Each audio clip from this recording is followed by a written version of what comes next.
Welcome sa Pinas Showbiz News ngayon. Para sa video natin ngayong araw, meron na naman po tayong fresh at nagbabagong updates patungkol kay Maine Mendoza at kay Alden Richards. Kung tunay mong mahal si Maine Mendoza at Alden Richards at ngayon ka lang nakadalaw o di naman kaya ay naligaw sa channel na ito, please po, i-click mo na yung subscribe and bell buttons para lagi kang updated sa mga kaganapan kina Maine at kay Alden. Ang pag-uusapan po natin ngayong araw ay ang ginawa po kanina kay Maine Mendoza na hindi po niya ikinatuwa talaga. Yan po yung kaninang pangyayari sa Itbulaga na na-shoot po nila nung nakaraang Sabado pa. Okay? Kung saan, in-on the spot po nila si Maine Mendoza at wala na pong magagawa si Maine kundi siya po yung mapipili na pagtitripan no, para po sa mga hamog-hamog na kung ano-ano pinagsasabi po nila. Diba? Bukod nga po riyan, pag-uusapan din po natin ito pong si Alden Richards na nadadamay po. Napilit pong idinidiin ngayon nitong mga Armin fans at mga toxic Mainers. Kung saan, isa nga pong senador ang nagsasabi na itigil na raw po ang pagpapadala o paggawa ng mga pelikula na banyaga. Kasama na po dito ang K-drama. Diba? Alam ko nabalitaan niyo po yan. Ito pong si Alden ngayon ang talagang ginigisa rin po ng mga bashers niya tulad ng mga toxic Mainers at mga Armin fans na wala raw kasing pagmamahal sa sariling bayan. Mamaya pag-usapan po natin yan. Sabi ko naman sa inyo, basta't may kinalaman kina Maine at kay Alden ay pag-uusapan po natin lahat yan. At bilang pasasalamat nga po, no, hayaan nyo munang pasalamatan ko mga viewers and subscribers natin na patuloy pong pag-support at pagmamahal kina Maine at kay Alden nang wala pong ibang hinihintay na kapalit. Lagi ninyong tatandaan, kaisa nyo po ang buong Pinas Showbiz News ngayon sa pag-support at pagmamahal kina Maine at kay Alden nang wala pong ibang hinihintay na kapalit. At kung ikaw naman ay nood ng mga video updates natin pero hindi ka naman nakasubscribe, naku na pang hinihintay mo. I-click mo na yung subscribe and bell buttons para lagi kang updated sa mga kaganapan kina Maine at kay Alden. At bilang pasasalamat, naririto ang mga komentong napili ng aming team patungkol sa mga updates natin. Kani-kanina lamang.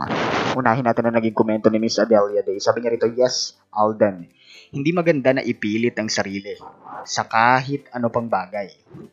Kahit prutas, hinog sa pilit mapakla, di ba? While si Panot, laging ipinipilit ang sarili.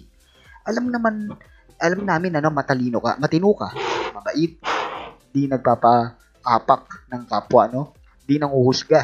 At higit sa lahat, makatao ka. About Mengay, bayad na, no? Tumubo pa sila kung utang na loob ang pag-uusapan. Di masamang maging maramot or mapagbigay. Abusuhin kang sigurado, no? Meng, sabay kayo ni Alden. Diba? Pag-usapan nyo mabuti, then decide God is with you. Thank you so much po sa inyo naging komento, Miss Adelia Day. And that is correct. No? Talagang mapapatigil ka, no? Sa mga pinaggagawa nila. Dahil hindi mo naman talaga pwedeng ipagpilitan ng mga bagay na hindi naman talagang kapilit-pilit talaga.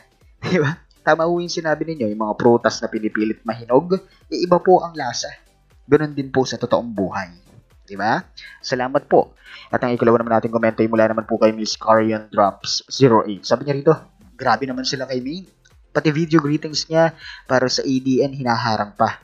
Tapos pati schedule ni Alden sa Itbulaga may humaharang din.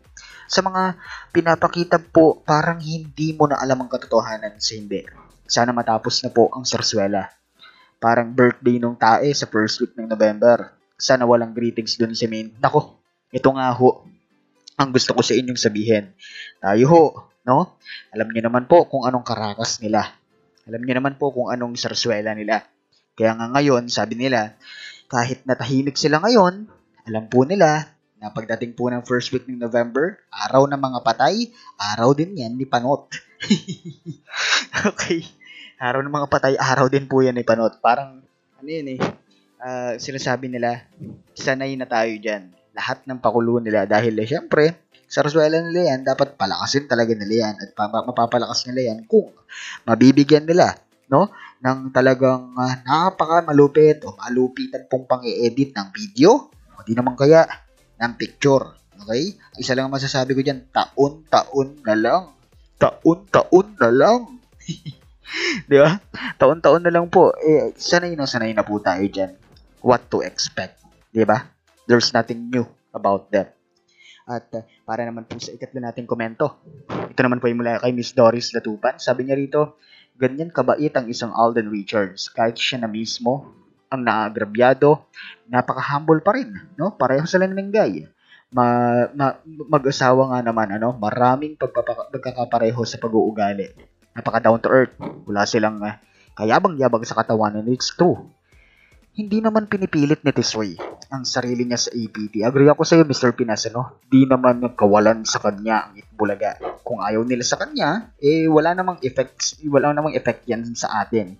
Baka sila ang apektado. Like their ratings, nabagsak. That's the consequence. If the Zarzuela won't end, obvious naman kayo, APT management, kaya ayaw nyong bigyan sa Alden ng schedule ay natatakot kayo, Takot nyo lang. Basagin niya lahat. And if ever pinatungtong nyo siya sa Itbulaga, of course, yung mga sweet gestures nila, na mag-asawa, di nyo mapipigilan. Lagi po yun, Miss Doris Latupan, alam natin yun. Na kapag sila po ay nasa Itbulaga, laging hindi po mapigilan si Maine at si Alden sa kanilang mga pinaggagawa. At yan ang hindi nila maintindihan. Bakit ganyan lagi ang ginagawa ni Maine at ni Alden? Sino ba ang dapat magbawal sa kanila?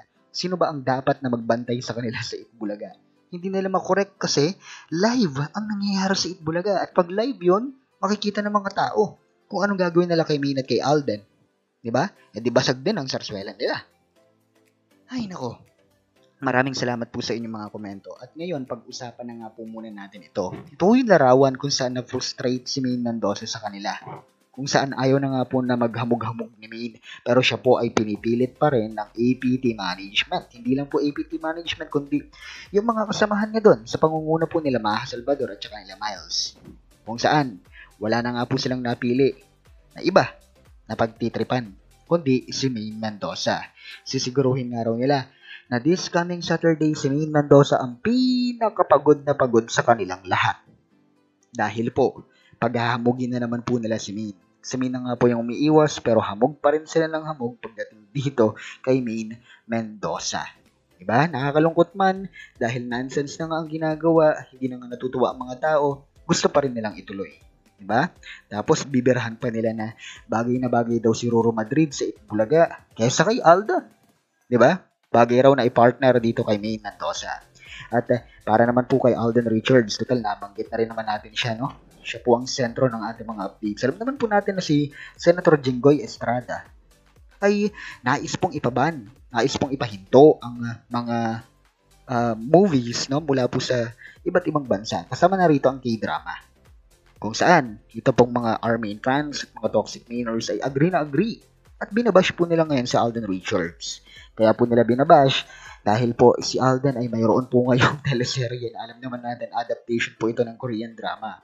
Sabi po nila, wala raw pong sariling pagmamahal, wala raw pong pagmamahal sa Alden Richards sa sariling bansa. Kaya raw hindi na raw po gumagawa ng sarili na movie, na maipapakita ang kultura at pagmamahal sa sarili nating bayan. Yan po yung kanilang mga cheche-borechong pinagsasabi. Masasabi ko lang po, hindi naman po porket nagkaroon ng adaptation, wala na doon yung pagmamahal. Diba? Nandun pa rin po yun. Ang nagiging problema lang po natin dito, syempre, ay yung delegasyon ng mga trabaho. Syempre, kung maraming papasok na mga banyagang pelikula, mawawalan talaga ng suporta ang mga Pilipino sa mga Filipino movies. Diba? Sa mga Filipino, hindi lang po sa movies, kundi sa iba't iba pang ginagawa sa showbiz. Diba? Kasi nga, ganito kadumi yung showbiz natin. Nangyayari kay Maine at kay Alden. Tingin mo, susuporta pa sila? Ito lang po yung aking iiwanan sa inyo. Hindi po solusyon na distrongkahin, na ipatigil, na tanggalin ang mga banyagang pelikula para lang po maipilit ang kanilang mga sariling biases. Okay? Para lang po maipilit na ang mga Pilipino ang dapat na sinusuportahan ay local Philippine movies. Mali po yun. Okay? At wala pong kinalaman si Alden Richards dyan at saka si Maine Mendoza, kaya pakitantanan nyo silang dalawa. Entiendes?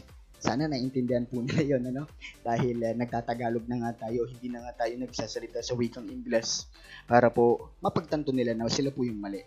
Muli, ito po ang Pinas Showbiz News ngayon.